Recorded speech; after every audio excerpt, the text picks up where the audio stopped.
শ্রীমদ্ ভাগবত গীতা অনুবাদ স্বামী রাম সুখদাস, চতুর্থ অধ্যায়ের 34তম শ্লোক। তদ্বিদ্ধি প্রণিপাতেন পরিপ্রশ্নেন সেবয়া উপদেচ্ছান্তি তে জ্ঞানং জ্ঞানিন তত্ত্বদর্শিনঃ। সেইটিকে অর্থাৎ তত্ত্বজ্ঞানকে তত্ত্বদর্শী জ্ঞানী মহাপুরুষের কাছে গিয়ে শিক্ষা করো। তাতে সাষ্টাঙ্গ প্রণাম করে সেবার দ্বারা সন্তুষ্ট করে সরলতাপূর্বক প্রশ্ন করলে সেই তত্ত্বদর্শী জ্ঞানী মহাপুরুষ তোমাকে ওই তত্ত্বজ্ঞান সম্বন্ধে উপদেশ প্রদান করবেন। ব্যাখ্যা।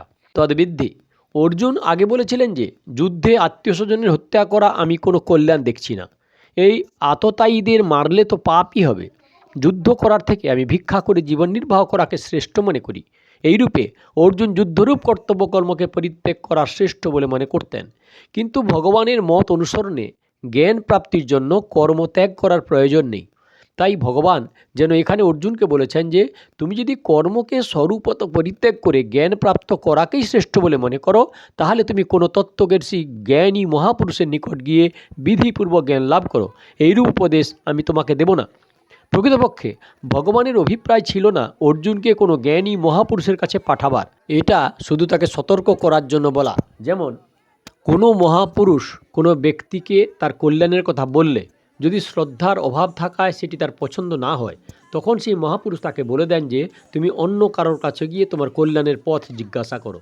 যেমন ভগবান যেন এইরূপই বলেছেন যে যদি তোমার আমার কথাগুলি পছন্দ না হয়, তবে তুমি কোনো জ্ঞানী মহাপুরুষের কাছে গিয়ে প্রচলিত প্রণালী দ্বারা জ্ঞান লাভ করো। জ্ঞান প্রাপ্ত করার প্রচলিত প্রণালী হলো কর্মকে স্বরূপত পরিত্যাগ করে শ্রোত্রিয় এবং ব্রহ্মনিষ্ঠ গুরুর কাছে গিয়ে বিধিপূর্বক জ্ঞান প্রাপ্ত করো। পরে 48তম শ্লোকে ভগবান বলেছেন যে নিজ কর্তব্যকর্ম করতে থাকলে কর্মযোগ সিদ্ধ হলেই অন্য কোনো সাধন ছাড়াই এই তত্ত্বজ্ঞান নিজেই লাভ করবে। তার জন্য আর কারো কাছে যাওয়ার প্রয়োজন নেই।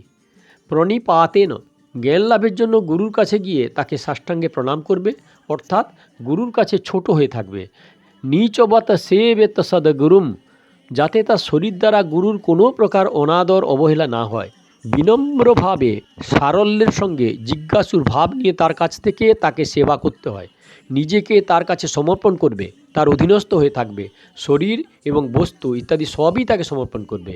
সাষ্টাঙ্গ প্রণাম দ্বারা শরীর এবং সেবা দ্বারা নিজ সকল বস্তু তাকে অর্পণ করবে। সেবয়া, শরীর এবং সমস্ত বস্তুর দ্বারা গুরুর সেবা করবে। তিনি যাতে প্রসন্ন হন সেইরূপ কর্ম করবে। তার প্রসন্নতা যদি লাভ করতে হয় তাহলে নিজেকে সর্বতোভাবে সঁপে দিতে হয়। তার মন নির্দেশ আদেশ অনুযায়ী কাজ করবে। বাস্তবিক সেবা একেই বলা হয়। সাধু এবং মহাপুরুষদের সবথেকে বড় সেবা হলো তাদের সিদ্ধান্ত অনুযায়ী নিজ জীবন গঠন করা। কারণ তাদের সিদ্ধান্ত তাদের জীবনের থেকেও বেশি মূল্যবান হয়ে থাকে। সিদ্ধান্ত বা আদর্শ রক্ষার জন্য মহাপুরুষ নিজের জীবন ও সানন্দে পরিত্যাগ করতে পারেন। তাই সত্যিকার সেবক দৃঢ়তা সহকারে তার আদর্শ পালন করে। পরিপ্রশ্নেন, শুধুমাত্র পরমাত্মা তত্ত্ব জানার জন্য জিজ্ঞাসুভাবে সরলতার সঙ্গে বিনম্রভাবে গুরুকে প্রশ্ন করবে। নিজের পাণ্ডিত্য জাহির করার জন্য বা তাকে পরীক্ষা করার জন্য প্রশ্ন করবে না। আমি কে, সংসার কি, বন্ধন কাকে বলে, মোক্ষ কি, পরমাত্মা তত্ত্ব কীরূপে অনুভব করা যায়, আমার সাধনার পথে কি কি বিঘ্ন আছে, সেইগুলি কীরূপে দূর করা সম্ভব, তত্ত্ব বুঝতে কেন অসুবিধা হচ্ছে ইত্যাদি প্রশ্ন শুধু নিজে বোঝার জন্যে যেমন প্রশ্ন উঠবে তদনুযায়ী জিজ্ঞেস করবে। জ্ঞানীনস্তত্ত্বদর্শিণ, তত্ত্বদর্শিণ পদের অর্থ হলো এই যে সেই মহাপুরুষ পরমাত্মা তত্ত্ব অনুভব করেছেন, এবং জ্ঞানীন পদের তাৎপর্য হলো এই যে তার বেদ এবং শাস্ত্রের যথাযথ জ্ঞান বা ব্যুৎপত্তি আছে। এইরূপ তত্ত্বদর্শী এবং জ্ঞানী মহাপুরুষের কাছে গিয়ে জ্ঞান লাভ করা উচিত। অন্তঃকরণের শুদ্ধতা অনুসারে জ্ঞানের অধিকারী তিন প্রকারের হয়ে থাকে: উত্তম, মধ্যম এবং কনিষ্ঠ। উত্তম অধিকারী শোনা মাত্রই তত্ত্বজ্ঞান লাভ করে। মধ্যম অধিকারী শ্রবণ, মনন এবং নিদিধ্যাসন করলে তত্ত্বজ্ঞান হয়। কনিষ্ঠ অধিকারী তত্ত্ব জানবার জন্য নানা প্রকার প্রশ্ন করে থাকে। সেই প্রশ্নের সমাধানের জন্য বেদ এবং শাস্ত্রসমূহের জ্ঞান ঠিক মতো থাকা প্রয়োজন, কারণ সেখানে শুধুমাত্র যুক্তি দ্বারা তত্ত্ব বোঝানো যায় না। সুতরাং গুরু যদি তত্ত্বদর্শী হন এবং জ্ঞানী না হন, তবে তিনি শিষ্যের নানা প্রকার প্রশ্নের সমাধান করতে সক্ষম হন না। আবার গুরু যদি শাস্ত্রজ্ঞ হন এবং তত্ত্বদর্শী না হন, তবে তার কথায় সেই গুরুত্ব থাকে না যাতে শ্রোতার জ্ঞান লাভ হয়। তিনি নানা কথা বলতে পারেন, বই দেখাতে পারেন, কিন্তু শিষ্যের বোধ আনতে পারেন না। এই জন্য গুরুর তত্ত্বদর্শী এবং জ্ঞানী দুই হওয়া অত্যন্ত প্রয়োজন। উপদেচ্ছন্তি তে জ্ঞানম, মহাপুরুষকে সাষ্টাঙ্গে প্রণাম করলে, তাকে সেবা করলে এবং তাকে সরলতার সঙ্গে প্রশ্ন করলেই তিনি তত্ত্বজ্ঞানের উপদেশ দেবেন। তার অর্থ এই নয় যে তিনি এইগুলি আশা করেন। আসলে প্রণাম, সেবা ইত্যাদি কোনো কিছুর শর্তই তার নেই। এইসব বলার অর্থ হলো এই যে সাধক যখন এরূপ জিজ্ঞাসা করে এবং সরলতার সঙ্গে মহাপুরুষের নিকট অবস্থান করেন, তখন ওই মহাপুরুষের অন্তঃকরণ তার প্রতি এক বিশেষ ভাব উৎপন্ন হয়, তাতে সাধকের পারমার্থিক উন্নতি হয়। সাধক যদি এইভাবে তার নিকট অবস্থান না করেন, তবে জ্ঞান লাভ হলেও সাধক তা গ্রহণ করতে পারে না। জ্ঞানম পদটি এই স্থানে তত্ত্বজ্ঞান অথবা স্বরূপবোধের বাচক।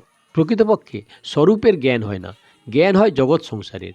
জগতের জ্ঞান হলেই জগৎ সংসার থেকে সম্পর্ক বিচ্ছিন্ন হয়ে যায় এবং স্বতঃসিদ্ধ স্বরূপ অনুভূত হয়। উপদেচ্ছন্তি, এই পদের তাৎপর্য নয় যে মহাপুরুষ জ্ঞান সম্বন্ধে উপদেশ দিলেও সাধকের যে তাতে বোধ হবে তার নিশ্চয়তা নেই।